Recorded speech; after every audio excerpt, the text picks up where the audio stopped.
बिस्मिल्लाहिर्रहमानिर्रहीम। Dear students, आज के इस लेक्चर में हम उर्दू जमात नहम नए कोर्स के मुताबिक सबक अखलाक हसना जो सैयद सुलेमान नदवी रहमतुल्लाह अलैह ने लिखा है उसके आखिरी सवाल यानी नसर पारे की तशरीह पर बात करेंगे। आइए बिला तखीर लेक्चर का बाकायदा आगाज़ करते हैं। डियर स्टूडेंट्स, बोर्ड में ये सवाल कुछ यूँ होगा, दर्ज झैल नसर पारों की तशरीह कीजिए, सबक का उन्वान, मुसन्निफ़ का नाम और ख़त कशीदा अल्फाज के माना भी तहरीर करें। बोर्ड में हमसे चार चीज़ें पूछी गई हैं। नंबर 1 तशरीह, नंबर 2 सबक का उन्वान, नंबर 3 मुसन्निफ़ का नाम और नंबर 4 ख़त कशीदा अल्फाज के माना। अब इस सवाल के नंबर कितने हैं और हर जुज़ के नंबर कितने हैं और इस सवाल को हल कैसे करेंगे, इंशाल्लाह आज की वीडियो में हम यही देखेंगे। डियर स्टूडेंट्स, यहाँ पर आप देखें ये चार चीज़ें हमसे पूछी गई हैं। सबसे पहले आप ऊपर हेडिंग देंगे सबक का उन्वान और जो सबक का दुरुस्त उन्वान है वो लिखा जाएगा अखलाक हसना। दूसरे नंबर पर मुसन्निफ़ का नाम और दुरुस्त नाम लिखने का ही आपको नंबर मिलेगा, सैयद सुलेमान नदवी रहमतुल्लाह अलैह आप लिखेंगे और इस पार्ट के 1 नंबर है। डियर स्टूडेंट्स, सबक का दुरुस्त उन्वान लिखने का आधा नंबर और मुसन्निफ़ का दुरुस्त नाम लिखने का आधा नंबर होगा। यूँ कुल मिला के इस हिस्से का 1 नंबर होगा।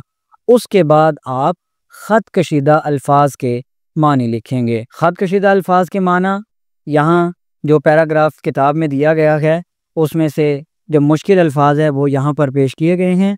मेहमान नवाज, मेहमान की खिदमत करने वाला। खातिर, खिदमत या दिल को कहते हैं खातिर।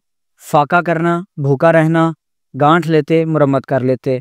तो यहाँ 4 अल्फाज दिए गए हैं जिनके माना बताए गए हैं। इस हिस्से के कुल नंबर होंगे 2, यानी एक दुरुस्त लफ्ज़ का माना लिखने पर आपको आधा नंबर मिलेगा और यूँ 4 दुरुस्त माना लिखने पर आपको 2 नंबर दिए जाएंगे। अभी तक ये 3 नंबर का सवाल हम समझ चुके हैं जिसमें हमने सबक का उन्वान, मुसन्निफ़ का नाम और ख़त कशीदा अल्फाज के माना देख लिए और उनकी तरतीब देख ली। अब आखिरी चीज़ तशरीह बाकी रह गई है।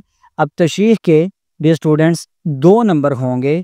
यूँ कुल मिलाकर ये एक नसर पारे की तशरीह 5 नंबर पर मुश्तमिल होगी। 2 नसर पारे आपके बोर्ड के इम्तिहानात में आएंगे। दोनों की इसी तरतीब के साथ आपने तशरीह करनी है और दोनों नसर पारों के कुल 10 नंबर होंगे। तो आइए अब हम जो हमारा सवाल रह गया था सबक की एक्सरसाइज का आखिरी सवाल, उसकी तशरीह की तरफ बढ़ते हैं। मंदरजा वाला नसर पारे की रोशनी में दर्ज झैल नसर पारे की तशरीह करें और मुसन्निफ़ का नाम और सबक का उन्वान भी लिखें। तो डियर स्टूडेंट, इसके अंदर हमसे ख़त कशीदा अल्फाज के माना नहीं पूछे गए, लेकिन बोर्ड में चूँकि ख़त कशीदा अल्फाज के माना आते हैं इसलिए हम यहाँ पर आपको जो ब्लू कलर के अल्फाज हैं या मुश्किल अल्फाज हैं हम इनके माना आपको दे देंगे ताकि अगर बोर्ड में यही पैराग्राफ आ जाता है तो आपको माना ढूंढने में आसानी रहेगी। तो पैराग्राफ आपके सामने है। इसमें जो मुश्किल अल्फाज हैं वो हैं मेहमान नवाज, खातिर, फाका, गांठ लेते, खंदक और मजमा। आइए अब इस पैराग्राफ की हमने तशरीह करनी है। तो पैटर्न पीछे हम समझ चुके हैं। सबसे पहले हम सबक का उन्वान लिखेंगे अखलाक हसना, फिर मुसन्निफ़ का नाम सैयद सुलेमान नदवी रहमतुल्लाह अलैह, इन दोनों चीज़ों का 1 नंबर। ख़त कशीदा अल्फाज के मानी अब देखें, मेहमान नवाज मेहमान की खिदमत करने वाला, खातिर खिदमत या दिल, फाका करना भूखा रहना, गांठ लेते मुरम्मत कर लेते, मजमा ग्रोह या महफिल और खंदक का मतलब है गहरी खाई। बोर्ड में 4 अल्फाज को अंडरलाइन किया जाएगा, लिहाजा 4 अल्फाज के आधा आधा नंबर मिलाकर 2 नंबर के ये दुरुस्त माना बनेंगे। आइए अब इस पैराग्राफ की तशरीह करते हैं। तशरीह के 2 नंबर होंगे, लिहाजा उसी पैराग्राफ को आपने थोड़ा सा बढ़ा चढ़ा कर लिखना है, अपने अल्फाज उसमें शामिल करने हैं। नबी करीम हज़रत मोहम्मद सल्लल्लाहु अलैहि वसल्लम की ज़िंदगी हम सब के लिए बेहतरीन नमूना है। आप सल्लल्लाहु अलैहि वसल्लम ना सिर्फ मुसलमानों के साथ हुस्न सलूक करते थे बल्कि गैर मुस्लिमों, मुशरिकों और काफिरों की भी इज़्ज़त करते थे। जब भी कोई मेहमान आता आप सल्लल्लाहु अलैहि वसल्लम उसकी खिदमत में दिलो जान से करते, चाहे वो किसी भी कौम या मज़हब से ताल्लुक़ रखता हो।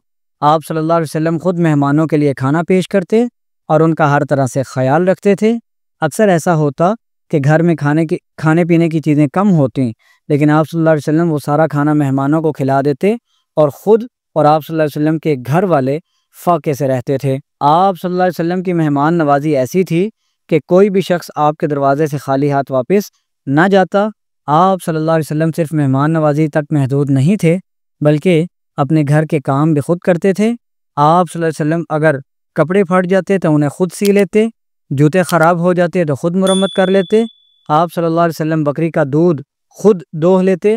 یہ سب کام کر کے آپ صلی اللہ علیہ وسلم نے ہمیں یہ سبق دیا کہ کوئی بھی کام چھوٹا یا حقیر نہیں ہوتا۔ آپ صلی اللہ علیہ وسلم جب لوگوں کے درمیان بیٹھتے تو عام لوگوں کی طرح بیٹھتے، نہ کوئی اونچی جگہ لیتے اور نہ ہی اپنی بڑائی جتاتے۔ مسجد نبوی کی تعمیر ہو یا خندق کی کھدائی، آپ صلی اللہ علیہ وسلم نے ان تمام جسمانی کاموں میں دوسروں کے ساتھ مل کر حصہ لیا۔ آپ صلی اللہ علیہ وسلم نے کبھی یہ نہیں کہا کہ میں رسول ہوں اس لیے یہ کام میرے لیے نہیں، بلکہ سب کے ساتھ مل کر کام کرنا اپنی عادت بنائی۔ قرآن مجید کی آیت کا ترجمہ ہے، بسم اللہ الرحمن الرحیم، لقد کان لکم فی رسول اللہ اسوۃ حسنہ، یقیناً رسول اللہ صلی اللہ علیہ وسلم کی زندگی تمہارے لیے بہترین نمونہ ہے۔ یہ سورۃ الاحزاب کی آیت نمبر 21 ہے۔ ڈی اسٹوڈنٹس، آپ نے دیکھ لیا کہ ہم نثر پارے کی تشریح کس طرح کریں گے، کن چیزوں پر یہ تشریح مشتمل ہوگی، کون کون سے پوائنٹس اس کے اندر آپ نے ایڈ کرنے ہیں، ہر پوائنٹ کے کتنے نمبر ہیں، اور تمام چیزوں کی ترتیب کیا ہے۔ آپ کو جو بھی نثر پارے کے لیے، نثر پارے کی تشریح کے لیے جب بھی کہا جائے گا، آپ نے اسی پیٹرن پر وہ تشریح کرنی ہے، اور جو آپ کو گیون پیراگراف ہوگا، جو آپ کو پیراگراف دیا جائے گا، اس کو آپ نے اپنے لفظوں میں بڑھا چڑھا کر بیان کرنا ہے۔ آپ سے ملاقات ہوگی انشاءاللہ اگلے لیکچر میں، تب تک کے لیے اپنا بہت سارا خیال رکھیے گا۔